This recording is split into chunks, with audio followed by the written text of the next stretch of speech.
Bow and arrow and arm openings are good for chest stretching and shoulder mobility. So starting with bow and arrow, your lead on your side, block or a pillow underneath your head, and the knees are slightly bent.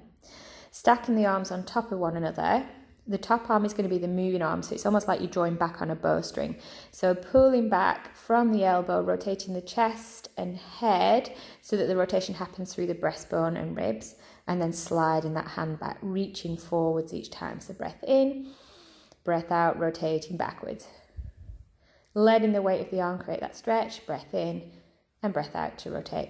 Or the breathing pattern, whichever feels natural to you, but make sure the chest is rotating rather than just the shoulder.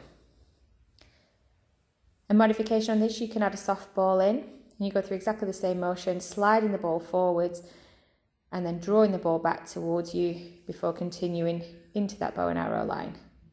Stretching the ball forwards, and that just gives you a little bit extra rotation. We're going to move over into arm circles now. So this time the arm stays straight, stretching the fingertips forwards over the bottom hand, and then reaching towards the ceiling as you draw a big arc towards the ceiling, turning the chest and head, and then reaching on the way back as if you're trying to touch the ceiling or drawing a rainbow with your hands. Breath in, big stretch forwards, and then make that arc as big as you can.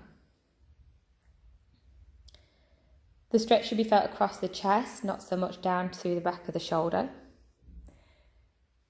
And then for a progression on here for range of movement, you can take it into chalk circles. So reaching forwards, but the arm carries on up and overhead this time, still following with the breastbone and head line.